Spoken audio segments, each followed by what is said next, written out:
탕후루를 먹어본 적은 없는데요. 제가 직접 먹어보도록 하겠습니다. 맛을 한마디로 표현하자면 젊음의 플렉스. 맛있는데 충치는 많이 생길 것 같네요. 네.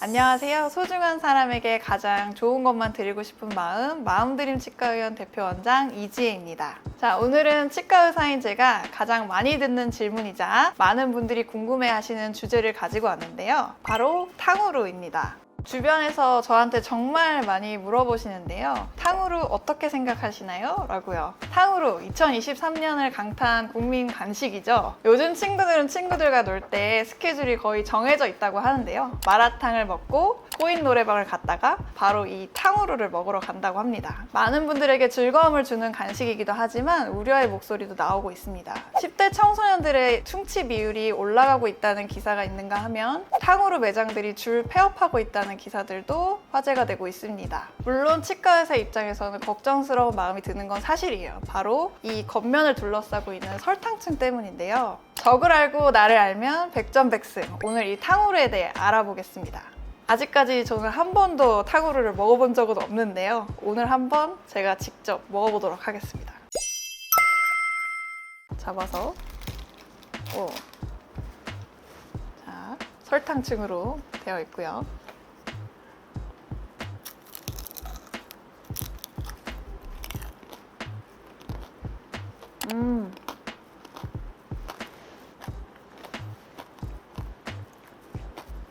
맛을 한마디로 표현하자면 젊음의 플렉스라고 할 수 있을 것 같아요. 맛있어요. 맛있긴 정말 맛있는데 어른들이 왜 쓰도록 달다라고 많이 말씀하시잖아요. 이게 약간 그런 맛이고요. 10대 친구들이 좋아할 수밖에 없을 것 같아요. 근데 너무 달아요. 다른 거 하나 더 먹어볼게요. 이건 좀 큰데.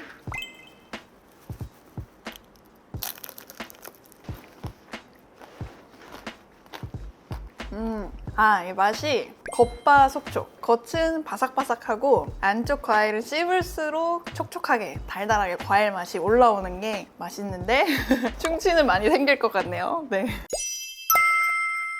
탕후루에 대한 열풍이 지속되면서 탕후루로 인해서 치아 건강을 걱정하시는 분들이 정말 많죠. 탕후루가 치아 건강에 안 좋은 이유는 정말 많지만 특히 안 좋은 이유는 이 높은 설탕의 함량과 치아에 붙어서 잘 떨어지지 않는 점착성 때문입니다. 특정 음식이 충치를 얼마나 일으키는지 당도와 점착도로 수치를 매기는 충치 유발 지수라는 지수가 있는데요. 아직까지는 탕후루에 대한 결과가 발표되진 않았지만 많은 치과 의사 선생님들이 아마 가장 높은 점수를 예상하지 않을까 싶습니다. 제가 장담하는데 탕후루를 많이 드시게 되시면 치과에 오실 일이 많아지실 겁니다. 하지만 탕후루 등장 이전에도 10대를 겨냥한 디저트의 유행은 계속되어 왔었는데요. 추로스, 대만 카스테라, 마카롱 등등 수많은 달고 맛있는 음식들이 10대들의 입맛을 사로잡았습니다. 그래서 탕후루만 예외를 두고 사 먹지 말라고 한다면 안 사 먹을까요? 그렇진 않겠죠. 그래서 먹고 나서 잘 관리하는 방법을 알려주는 것이 훨씬 더 중요합니다. 충치라고 불리는 우식이 생기는 원인은 달달한 당분, 세균,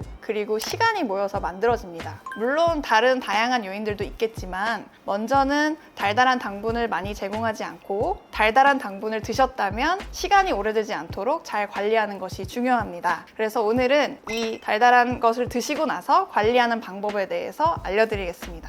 자, 그러면 올바른 구강 건강 관리법은 무엇일까요? 달달한 음식을 먹었다면 첫 번째, 3분 이내에 양치를 하고 양치를 할 수 없는 상황이라면 물로라도 헹궈주는 것이 도움이 됩니다. 하지만 탕후루처럼 이렇게 점착성이 높은 친구들은 물로 헹구는 것만으로는 제거가 어려울 수 있습니다. 딱 붙어 있습니다. 구석구석. 이렇게 구석구석 붙어 있는 친구들을 어떻게 효과적으로 양치할 수 있을까요? 333 양치법, 바스법, 폰즈법, 와타나베법 정말 많은 양치 방법이 나오는데요. 하지만 양치질의 본질은 하나입니다. 치아의 치태, 음식물 찌꺼기가 남지 않도록 치아의 모든 면을 닦아서 깨끗하게 유지한다 라는 것이죠. 첫 번째, 치약. 식품의약품안전처 허가된 제품이면 어떤 것도 사용이 가능하니 여러 가지 써보시고 가급적이면 불소가 함유된 치약으로 기호에 맞게 사용하시면 됩니다. 치약의 양은 적당량만 콩알 하나 크기로 너무 많이 쓰실 필요는 없습니다. 두 번째, 입술질 방법. 대부분 치아면은 잘 닦고 계시지만 잘 닦이지 않는 부분을 크게 세 가지로 말씀드리면 치아 사이 공간의 하방, 그리고 치아와 잇몸 사이 이 부분, 그리고 제일 뒤에 치아의 후방 부위, 이 세 부위가 잘 닦이진 않습니다. 오늘 이 치아들을 효과적으로 닦을 수 있는 방법을 설명해 드릴 건데요. 지금부터 양치 방법을 보여드릴 건데요. 어른들은 잘 보시고 따라해 주시고 아이들한테도 잘 알려주세요.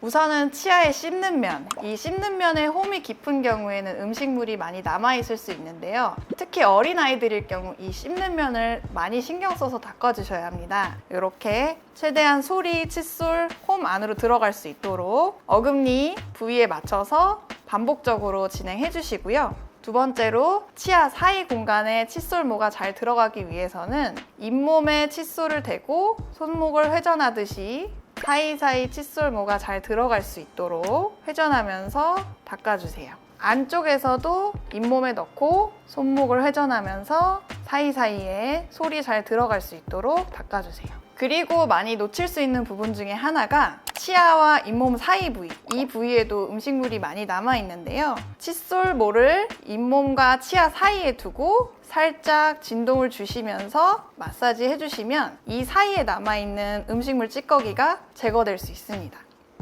특히 어린아이들은 윗송곳니, 입술을 들어 올리기 어렵기 때문에 이 부분에 많이 끼더라고요. 그래서 여기는 더 신경 써서 들어서 닦아준다. 여기가 잘 닦였는지 항상 확인을 해주셔야 되고요. 그리고 제일 뒤에 있는 치아 후방 부위는 잘 입술모가 닿기 어렵기 때문에 세워서 이런 식으로 닦아주시는 게 제일 좋습니다. 그리고 또 한 부위는 앞니 안쪽 부위는 칫솔이 완전히 들어가기 어렵기 때문에 여기도 세워서 닦아주시는 것이 효과적입니다. 세 번째, 칫솔. 성인용 칫솔의 크기는 대부분 비슷하지만 어린 아이들의 경우 치아의 크기에 따라서 칫솔모의 크기도 달라지는데요. 잘 확인하셔서 선택하시는 것이 중요합니다. 그리고 칫솔모의 탄력이 잃어버린 경우에도 그대로 사용하시는 경우가 있는데 그러시면 절대 안 됩니다. 칫솔모의 주요 기능이 홈 안으로 들어가서 닦아내는 것이기 때문에 끝이 갈라지거나 탄성을 잃은 경우에는 교체가 필요합니다. 그리고 마지막으로 치아 사이 부위는 칫솔질만으로는 제거가 어려운 부분이 많기 때문에 치실과 치간 칫솔을 같이 사용해 주시는 것이 중요하고요. 저희 아이 같은 경우도 5세부터 치간 칫솔을 굉장히 잘 사용했기 때문에 어린아이부터 나이 드신 분까지 반드시 사용하는 걸 권해드리고요. 특히 나이가 드신 분들은 잇몸이 안 좋아지면서 치아 사이 공간이 넓어지기 마련인데 그런 경우에 특히 더 치간 칫솔을 같이 써주시는 게 중요합니다.